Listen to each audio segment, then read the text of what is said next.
Areo Hotah has to be one of the most overlooked characters in A Song of Ice and Fire. Primarily because he's so quiet. He doesn't really have anything all that interesting going on the surface. He's not really a schemer or a hero or a lord. He's just kind of a camera that rides, as some people have put it in the fandom. But more than that, he's a bodyguard. A man that's married to an axe. And he's not really trying to change the world like other characters in A Song of Ice and Fire. He just stands in the corner and watches while other people do. Areo Hotah only has 2 chapters in A Song of Ice and Fire. One in A Feast for Crows and one in A Dance with Dragons. And yet, those 2 chapters are enough to show just how tragic it can be to give up one's identity in the name of duty. Areo Hotah's entire character can really be summed up with 3 words: serve, obey, and protect. These are words that Areo Hotah repeats over and over again in his head, kind of like a prayer. Because that's what he was taught by the priests of Narvos, where he was trained as a warrior and married to his long axe. He doesn't have any real family, any real lovers. He doesn't even have much of a past. All he's ever known is discipline, training, and his axe. As a young boy, he was taken and stripped of everything that he was, and reshaped into a weapon. And he doesn't even have a proper name, because Areo Hotah is the name given to him by the Narvosi. He's literally built to serve. And by the time he's brought to Dorne to serve House Martell, he's barely a person in some aspects. To the point where his chapters almost never have any real monologues because he doesn't really think much about what he's seeing, he just sees it. His chapters read more like surveillance than they do an actual character. Like we're seeing through the eyes of a guard who refuses to let his emotions in on what's happening in front of him. Even when he's standing in the middle of chaos, he finds a way to feel distant from it. But you see, while some people find this to be what makes him so boring, that is exactly why I find him to be one of the most fascinating characters in A Song of Ice and Fire. Because while on the surface he may come off as emotionless and almost inhumanly cold at times, he's not. He's still a human, he still has emotions and beliefs like the rest of us. He's just actively burying them deep down because that's what he's been trained to do his entire life. Starting off with his first chapter in A Feast for Crows, he remarks that he's never quite felt at home in Dorne. He's from Narvos, where everything is cold and barren.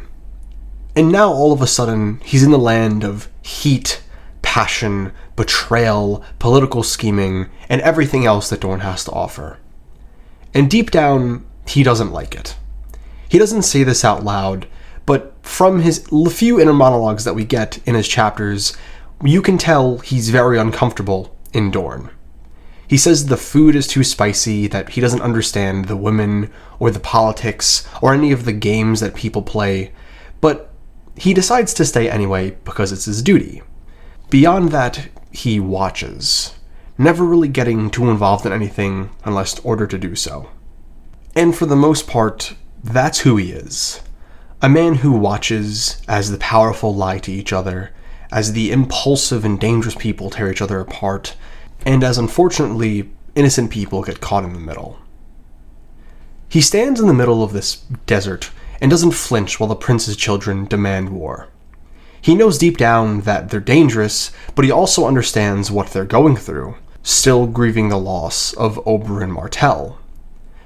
And beyond that, in some ways he kind of agrees with them, but he would never act out or act out of order because that's just not who he is. In many ways, Areo Hotah doesn't have much agency in his own story. To the point where even when he knows something wrong is about to happen, he can't bring himself to do anything about it unless ordered to. In many ways, Areo's Feast for Crows chapter is the calm before the storm. He watches the prince as he is sick aging, and slowly dying.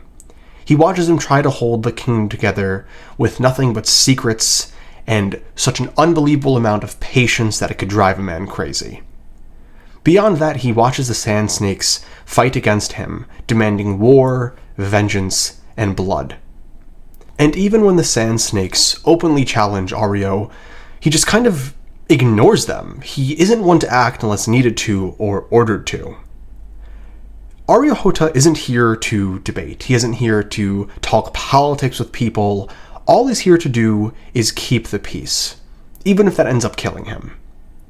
During this chapter, he reminisces on where he was and what he was doing as the Sand Snakes were born.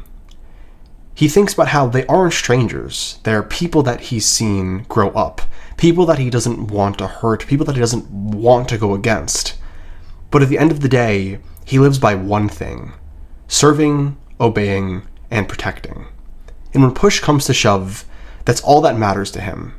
Not the feelings that he's been suppressing, not the judgments that he may have, just his duty to Dorne Martell. But what's very interesting is even though this is what he lives by, he doesn't take any pleasure in it. He doesn't get any satisfaction from doing what he does. All he does is obey his orders and go back to being silent. But then, in his second chapter, that's where everything breaks. Because this is the moment where Areo Hotah stops being a purely passive observer and becomes active in his own right. As we know, Aerys Oakheart's final charge ends up with Areo Hotah killing him. And finally, in his second chapter, we get to see how he feels about having to kill Aerys Oakheart.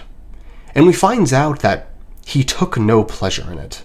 And even though he could see Aerys Oakheart's charge coming from a mile away, and felt a great bit of pity for the knight, there was nothing to be done at this point. He had his orders, and he did what he had to do. But what's so powerful about this moment is that after he does this to Aerys Oakheart, he feels something. He may be silent for the most part, but he does remember, and he sees what happens after he commits to this act. He sees that Arianne is broken after the fight. He understands how devastated she is when she sees Myrcella hurt. He feels the heaviness and the guilt of killing someone. And in his own way, he even tries to comfort her by calling her the little princess like he used to when she was young. He remembers her dancing in the water gardens, he remembers Oberyn laughing, and he reminisces on the simpler times. But he never lets it change his actions. He never says how he feels, not to her, not to Dorne, not even to himself, because that would be breaking his life's code to serve, obey, and protect. For Areo Hotah, there's no room for grief in his code. There's no room for humanity, and that's what makes his chapters feel so devastating. You can feel the tragedy pouring out from this character, not because he's saying it, but because he's not saying anything. In a very complex way, Areo Hotah's character is built on repressing one's emotions, and that repression is what makes him so thematically relevant. He's a man who has given up everything, his home, his past, his identity, to serve a prince who barely speaks and people he doesn't fully understand. And he never once questions it, even when it hurts, and even when it costs lives. It's to the point where Areo Hotah calls his axe his wife. He polishes it, he prays to it, and he never lets his guard down. Out of all of the POV characters in A Song of Ice and Fire, Areo Hotah can definitely feel like a background character. Just a tool to see what's happening in Dorne with Dorne Martell. But the fact that he is treated like a camera is thematically relevant. George R. R. Martin didn't create this character with the intent of just putting a camera on Dorne Martell. He's building him up in his own way. Throughout his two POV chapters, we come to understand that Areo Hotah is a man that has been suppressing his emotions and the way he feels his entire life. He's a man that doesn't have much agency in his own story, and for the most part just lives to serve other people. But I think that is going to stop very soon. In The Winds of Winter, I think George R. R. Martin is going to place Areo Hotah in a situation where he has no guidance, no one to go to, no orders to obey, and he is going to be forced to act on his own accord for the first time in his entire life.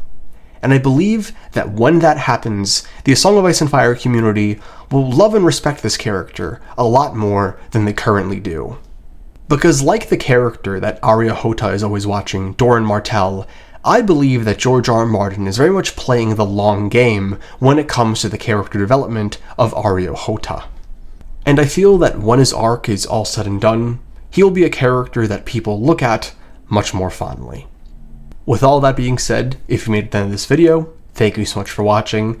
Please let me know in the comments down below what you thought, and hopefully I'll catch you in the next one. Peace.